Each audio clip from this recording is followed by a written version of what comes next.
9 hidden, lesser-known features of 11.1.5. Things most people will miss. Let's get straight into this. Hello guys, how's it going? Hitting My name this is week. Al. Patch 11.1.5 is releasing by the time you're watching this video in just a handful of days. And on this channel, we've been pretty diligent in covering just about everything this update has to offer, as it's primarily going to be a patch focused on adding more content for solo players, adding even more collectibles for players to obtain, as well as a bunch of catch-ups for new alts as well as returning players. However, this update, besides the big stuff like the Nightfall scenario, the return of visions and corruptions, the Dastardly Duos fun event is going to be made available later down the line, there are also a lot of other smaller features that many players haven't heard about because they're either hidden or just are not really spotlighted nearly as often. So I wanted to take today's let's see video what to these focus features on are. some of the hidden or lesser known What's up, features Scars? that are coming out with the patch 11.1.5 in just a handful of days. As always, if you guys want to see more regular... By the way, I will say, 11.1.5, excited, not excited. I honestly woke up this morning and I forgot patch was hitting this week. It just, because we're not getting horrific visions this week, it kind of feels like, well, we're getting the patch. All right, we're going to get the Nightfall event stuff. Yeah, it's fine. But it doesn't feel like the patch is really hitting this week, so it's kind of hitting like a limp noodle. But it's all right. I guess we'll do some content from it this week. updates for the one with an expansion. Be sure to follow the channel and subscribe. But otherwise, let's dive right in.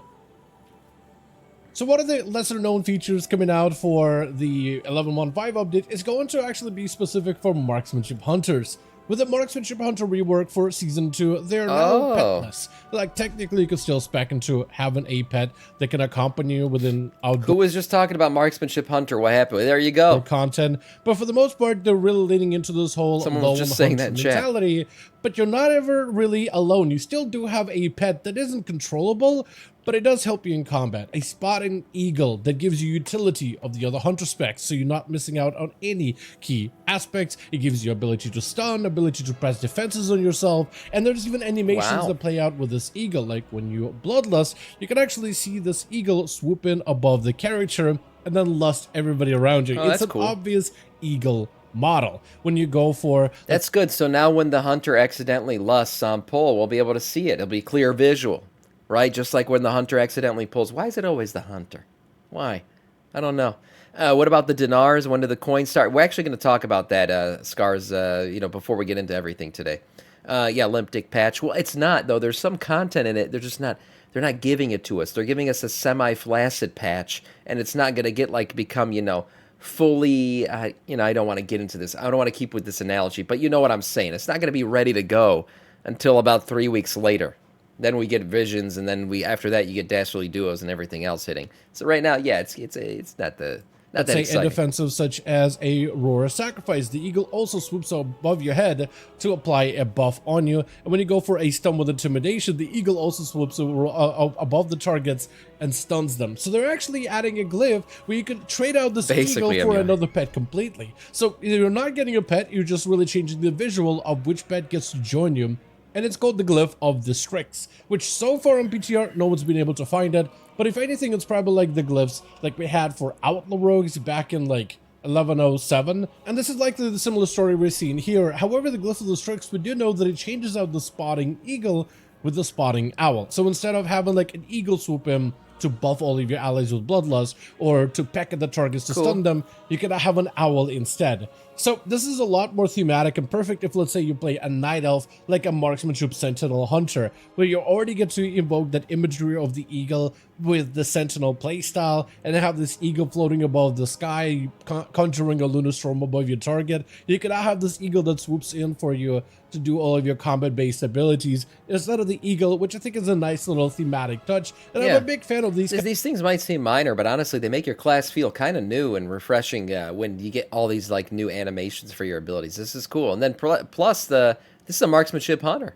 riding around with a little bird pet. It's kind of cool. Visual adjustments. The petless Marksmanship Also, Hunter. do you know that at level 1.5 you'll have another chance to get yourself a portable mailbox from the new Flames Radiance faction? Specifically, you'll get access to the Radiant Lynx whistle toy that allows you to conjure a courier lynx that looks something like Swiftpaw that will actually let you get access to your mailbox for 10 minutes. There are a number of toys in the game that already do that. However, unless you're hanging out in Legion Dalaran for Katie's Stamp Whistle, there's a good chance, unless you're checking every single mailbox, that you haven't done that quest line, which takes a little bit of time. And if you're currently not playing through Dragonflight expansion, you probably don't have the Ahuna's Perch and you don't have the renown necessary to be able to purchase it immediately. So if you never played in Legion or never played through Dragonflight and maybe just started in the War Within expansion, unless you get yourself the Brutal mount, you don't actually have too many other ways outside of maybe engineering. I mean, most of the time in every single raid, somebody has the Bruto mount now. I think I gave away 3 of them at one point, but I'm going to try to get this because I actually don't currently own a toy with a mailbox attached to it. So this is a nice little mailbox retrieval toy. If you don't have one already, this is your good shot to get one. Access to a mailbox immediately outside of I won one. Cities. But with a new faction of Flame Radiance, you'll get yourself another access and yet another toy that actually adds useful utility, summoning up little links that delivers you mail for you and gives you access to a mailbox for a few minutes, which is arguably one of the most useful utilities toys have done. Most toys are just for fun, just to change your appearance of your character or let you play around with certain doodads, but this one is actually kind of useful. A 3-hour cooldown, yeah, what the hell? What is that, Johnny? I didn't even realize that. Damn. You better make sure you get all your mail. Shit, 3 hours. Especially if you bought a couple of things in the auction house but forgot to pick them up on your way to the next dungeon.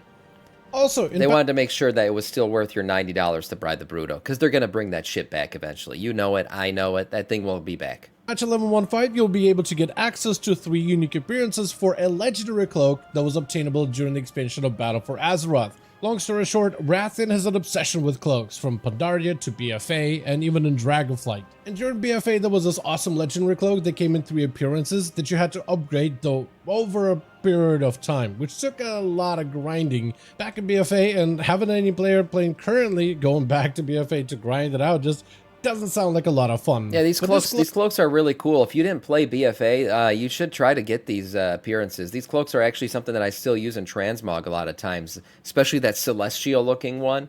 If you didn't play back then, we had our legendary cloak. You got to level it up, and as you did, it changed its appearance. So it was a really cool thing, and now you'll be able to get your shot at getting those transmog appearances. Cloak and its appearance are making a return through the new visions available in 11.15. And you'll be able to purchase them fairly easily from the main vendor of Tori. You'll actually be able to purchase these cloaks directly for only a handful of displays, corrupted mementos, and like 1,000. Are they going to work with these current visions? No, there's not going to be an anti-corruption cloak this time around. We're not getting corrupted gear again and everything, so that's not going to be a whole mechanic of this thing. It's just going to be going through. You're going to have a talent tree, so you'll be able to get more more corruption resistance via the talent tree. But the cloak, I believe, is not going to be what it was previously. We're not going to have a legendary cloak again. 1,000 is actually very little in comparison, which means 11.15 offers a new way for you to be able to obtain one of the cooler cosmetics from that expansion, but this time around is going to be a hell of a lot more convenient. Also, the class of warrior to this realm. MUI, thank you for the follow, man. Welcome to our scourge. Is getting a brand new animation for the Warbreaker ability. Initially, Blizzard did a bunch of ability and visual changes in patch 11.1, and Warbreaker, while it was different, it just didn't quite satisfy warrior players nearly as well. And the problem is that they're going to be making changes to this animation, which is getting brought in for 11.15. MUI, they're never going to fix Fury Warrior, okay? The Furry Warrior, as I like to call them, is in the trash bin. I don't know what to say. They're just gone. Deleted. Warbreaker animation removes any of these ghostly axes and instead just allows you to focus in on you stomping the ground to break enemies' armor in an AoE fashion with a powerful, massive strike, which has been received generally a little bit better than the That got a sub, my rant right now. Thank you so much. I appreciate the sub, man, coming in with the tier 1. Really appreciate that.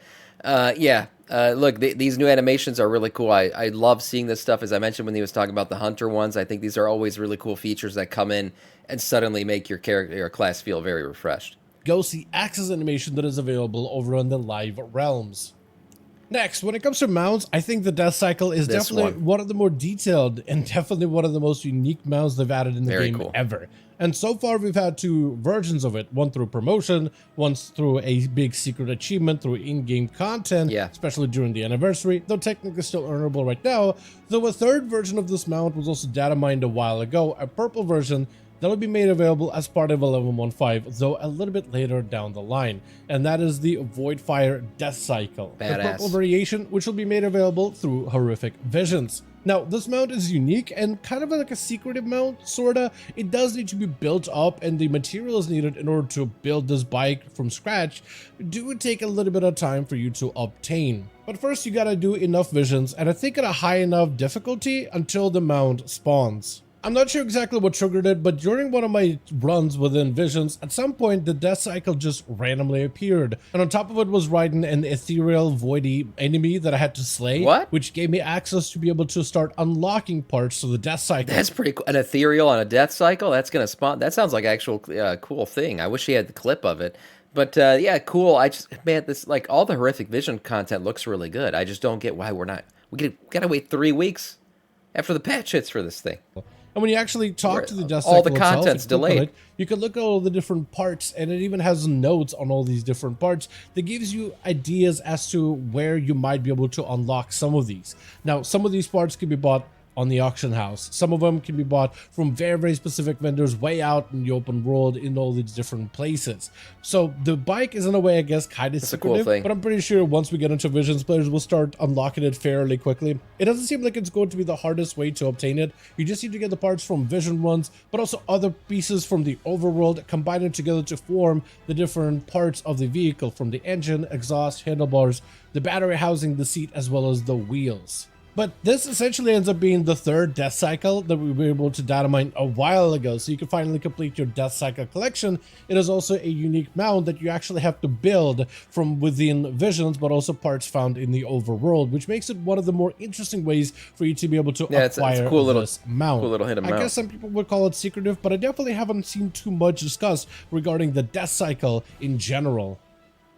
Now, another feature that's actually kind of massive, though not as many people talk about it, is the fact that Shadowlands reputations are being made warbound in 11.15. Oh, yeah. Normally, especially some of the newer expansion reputations outside of Dragonflight, a lot of them are still character-specific, though Blizzard is working on these reputations backwards, trying to convert them from class-specific or player-specific or character-specific to warband-specific, combining all those reputations of multiple characters to your warband instead, which is massive, especially for those of you looking to get a variety of unique rewards that many of these expansions factions have to offer. And Shadowlands is one of the few expansions added to that roster of warband reputations. From the Ascended, the Undying Army, the Wild Hunt, Court of the Night, Court of the Harvesters, the Avowed, Death's Advance, Archivist Codex, the Enlightened, as well as Venari. And I've actually noticed there's a lot of players hanging. Yeah, J-Mal, you're saying they're not doing it because the gear is going to cancel out raid a little bit. I mean, I guess it's equivalent to heroic raid, I believe. So yeah, it's, you know, people will be able to do it instead. But I just, you know, give players choice.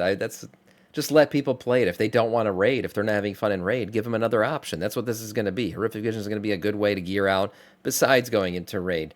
Whether or not it's ready or not, or they're ready to launch it, I don't know. Or just delay the patch.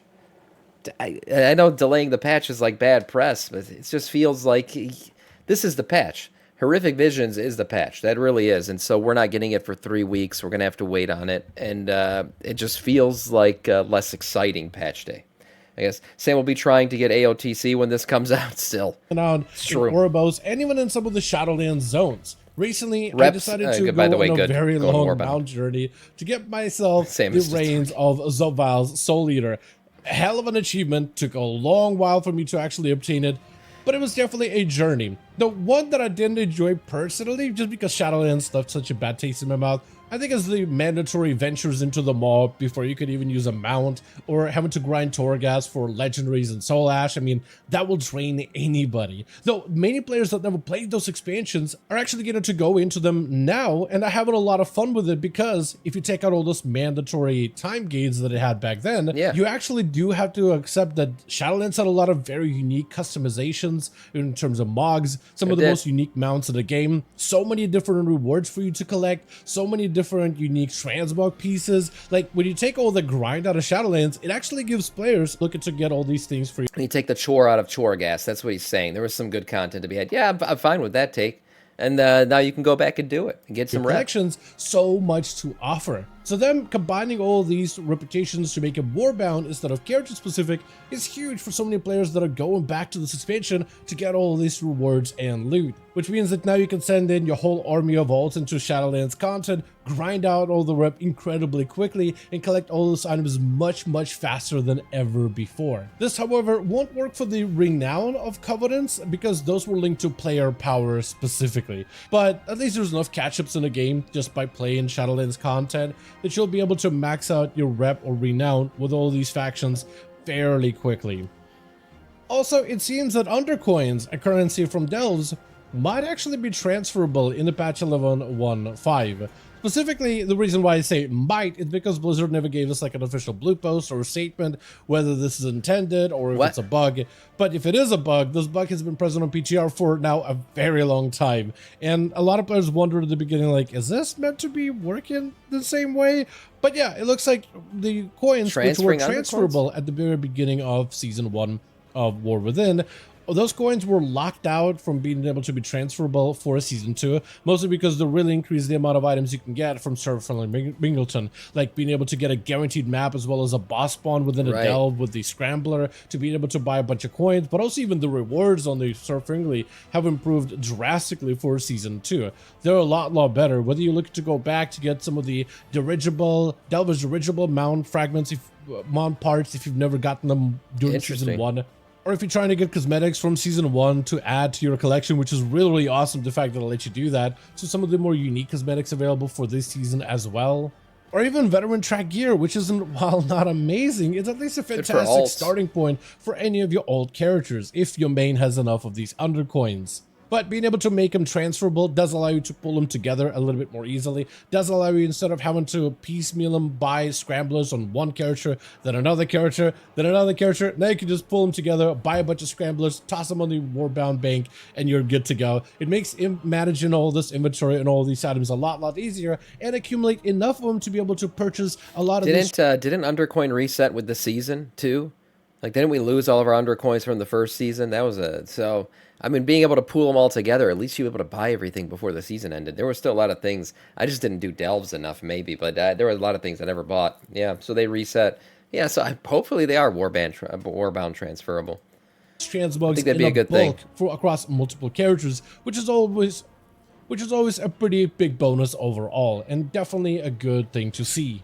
I still mark this as a maybe, because what if this comes out, like, what if patch 11.1.5 comes out and this isn't a feature? Then I think I will have egg on my face, but it seems like this is a feature that's potentially intended as part of this update, though without Blizzard's giving us direct confirmation, we're not 100% sure, but potentially a nice bonus. The last few features are going to be a little bit more UI specific, the first one coming from the trading post. Normally when you buy items on a trading post, which I'm pretty sure I won't have access to on PTR, yeah, I don't, but when you normally get like the window for purchasing items, normally you have to buy items one by one. Though in 11.1.5, Blizzard is adding a shopping cart to your purchases, so you can kind of put all the items you're interested in the shopping cart and then buy them once in bulk. This gives you a better idea of like just how much tokens you're about to spend for the month of trading post. Always use another Zach, thank you for the Prime, man. I appreciate that. Coming in, Prime sub and Death Knight of our Scourge. This is cool.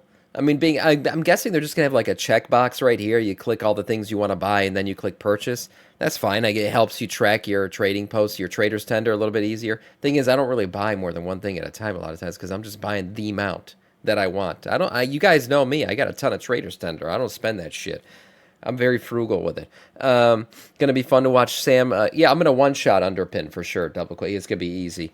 Realized I hate both delve mounts for chasing the mounts. Look, once you stop yourself from doing that and just go get the ones you like. Try to get the ones you like. You'll feel free for sure.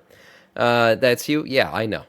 I'm very frugal. And this allows you to kind of have an easier time itemizing all of these items within the training. I think I've got like 12k, which I think is a nice little bonus and just a decent little UI improvement. Another feature that is being added as part of 11.1.5 is actually an accessibility feature where you can change the color of items' rarity. Though, even though it's mostly there for accessibility, I'm sure some players will have fun messing around with it either way. You can find it in accessibility and color schemes, and you can actually change the colors for all of the different items within your inventory. This would confuse the literal shit out of me. I could not, my brain would not be able to ever comprehend these colors not meaning what they mean. I can't imagine somebody doing this. So if, let's say, you're looking at all To be fair, maybe you're colorblind and, you know, you change green to a different color because you've never been able to see green. I these guess items now, that. Split Your Stone looks like it's legendary. The PvP pans that are normally greens are red, and then you have the purple that actually is... Oh my god, this will be great to troll people. If you like to change the color to red and then take a screenshot, people lose their fucking minds. is about the same. That Especially didn't change people at don't know all. about this Oh, there we feature. go. Now, yeah, now the purples are now green, which is a little bit more confusing. But you can see that it also changes like the border of these items in your bags as well with the rarities. Imagine you could probably... I'm gonna go full orange, everything orange, and I'm gonna take a screenshot of my thing because it outlines them too. So my gear set's, I'm gonna be fully legendaried out. probably do certain things, like if you wanted to remove trash out of your bags, you could probably Yeah, just it's make for it mostly for red if you colorblind wanted people's to, cars, just so you highlights a little bit easier within your inventory so you can remove it. But it is something that if you really wanted to really mix up the rarity and the quality of all of your items, you could if you wanted to. And even if you do end up messing up your colors, you could always set it with a default and go for these settings to turn all the colors back to how they were, just so you can remove all of that random confusion. Definitely a unique and very niche feature, though it is one that not a lot of players really talk about. Right. But with that, as always, I don't want to thank all of you guys so much for watching, and hope you guys did enjoy this update. If you did enjoy it or found it informative, as always, go ahead and give it a like. I would very, very much appreciate it. Join our Discord community for any of the upcoming big changes regarding patch 11.15, because I really would not be surprised if that had a whole new set of class tunings as the build goes live. Also, let me know all your thoughts in the comments down below, and as always, I'll see all of you guys in the next one. Nice, yeah, this is really cool. The arachnophiles, yeah, oh man, the clash between the crab shit and that. Yeah, really cool video. I actually didn't know about a lot of those new animations. Really cool. It looks like Marksmanship Hunter is going to get some good reworks there. And cool new animations for warriors and marksmanship. Looking good. I didn't know about some of these features. Plus the dinars going full out with Warbound. That'd be really nice. A nice video here from Dalaran, and patch hits this week. Exciting. Kind of, but hey, it'll get some content, I guess, out of it, so that's good.